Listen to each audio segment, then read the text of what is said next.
Today, we are going to talk about some of the worst hunting rifles you can find. At best, they are poorly designed and just unreliable. At worst, they were downright dangerous for the shooter. So, if you want to know from which guns you better stay away, watch and learn. Number 5. SPORTERIZED World War II ARISAKA. This is a gun that young generation just does not know anymore. In World War II, the Japanese used two types of infantry rifles. One was the ARISAKA Type 38, which was issued in 1906 for the first time. It was chambered in 6.5mm and it was replaced by the Type 99, which appeared in 1940, chambered in 7.7mm. These rifles, plus their carbine versions, made it into the US, mostly of course as war trophies. However, they did not just stay as a mantelpiece but also became hunting rifles. Both of these rifles are Mauser derivatives while being simple, unrefined, and super reliable. They are almost indestructible. Today, some are close to the original, some have a lot of work done to them, some have sporterized stocks. They are still sound enough to be used and to withstand wear and tear. However, actually using them, you will discover their downsides. They're just plain crude, no matter how you try to tinker with them. They feature a just odd rotating knob safety at the rear end of the bolt. To use them, you have to push it in and turn it in a quarter clockwise, then release it again. Over time, they do wear out, which can cause the rifle to fire when you release them. However, the worst of them are the last-ditch ARISAKAs. These were Type 99 made in the final days of World War II. They were in fact just handles for bayonets, as all the shortcuts that were taken made them very unsafe. Number 4. Winchester Model 100. The Winchester Model 100 was a semi-auto gun that hit the market in 1961.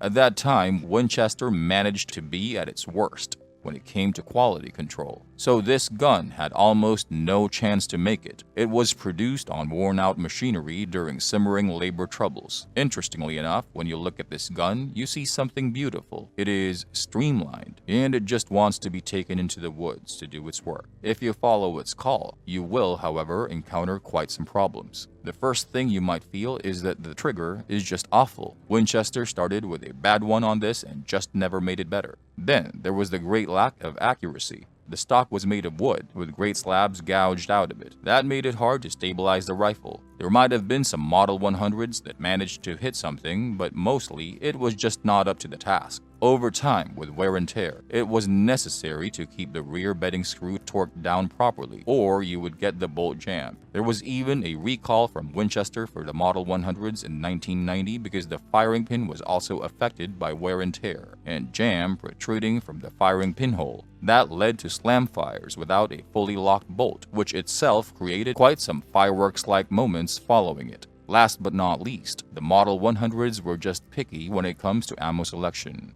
If you found one type that actually did work, you had to stick to it, as it might be that the next one was less lucky. The production run did not last that long, and already in 1973, it was ceased altogether. Number 3.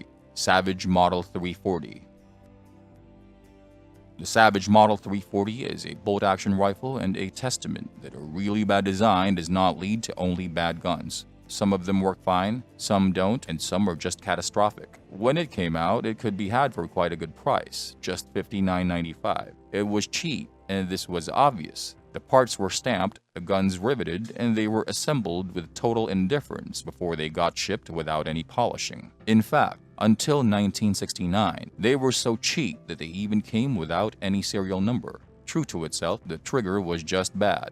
There was a lonely barrel band that held the barreled action, and the receiver was split on the top. It would even require a side mount. Disassembly necessitated time and patience while you worked very carefully. Otherwise, the ejector and its spring would just fall out. It fed from detachable magazines, which was great, but they featured extra thin walls and were made from pot metal. The extractor was another highlight. Being weak to begin with, it was not able to do a good work, so you had to help time it again. Now, all of that should land a gun right on the trash heap of history, but this is not the case with the Model 340. Produced until 1985, it somehow developed into something that can be considered a desirable firearm. If you take a lot of time, you might be able to find one for no less than $500, but you will most probably have to pay more than $1 grand. Number 2. Ruger Model 44 DEERSTALKER. Born as an idea of Bill Ruger and introduced in 1961, it was on the face of it a fine gun. Chambered for .44 Magnum, it is gas-operated, semi-auto, and has a carbine not too big nor too small, not too heavy, not too bulky, so it was everything you might want. When it came out in 1961, it had a price tag of $108. That is some $1,000 in today's money. At 1,000 yards, getting 3-inch groups on paper was no problem and good for its time. So what is the problem? First, it was the name. The gun came out and Ithaca came to Ruger informing them that they already had a slug gun that was called DEERSTALKER. So they were either dropping the name or Ruger will face the consequences. Next was the fact that it was gas-operated. What happens with such a system when you shoot lead bullets? Right, they shave off and the lead blocks the gas port. Even worse, as a semi-auto, it was of course tuned to the power of the load. In other words, shoot anything but jacketed full-power .44 Magnum and the gun would just not cycle. Grease from the ammo also had a tendency to build up in the tubular magazine. The magazine itself could not be disassembled, making it hard to clean. With all the buildup inside, it could keep the gun from feeding. Bad enough? You think this is all? No. There is one more detail that is even worse than what had come until now, as everything else could be somehow taken care of and be it by meticulously cleaning the gun. So what can be worse than all that? I'll give you a hint. It is something that you cannot solve by cleaning or repairing. In this case, this something was the trigger group. It came with an aluminum housing that would crack over time, and the bonus is that this could not be repaired. The gun did have its fans, and it actually stayed in production all the way to 1985.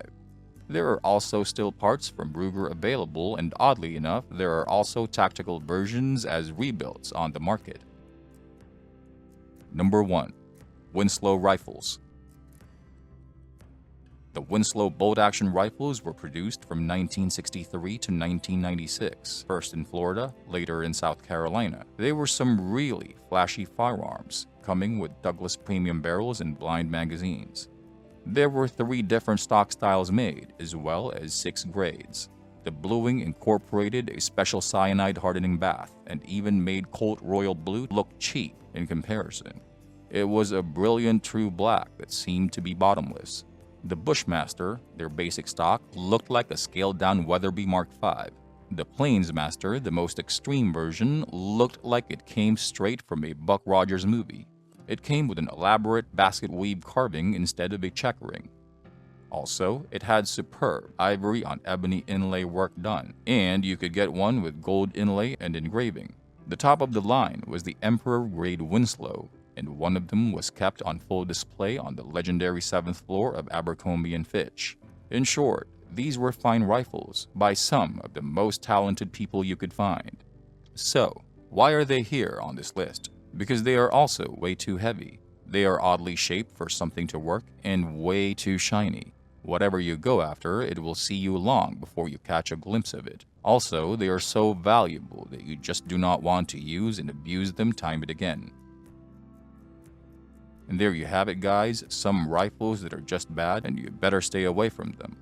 If you have another example, please let us know in the comments.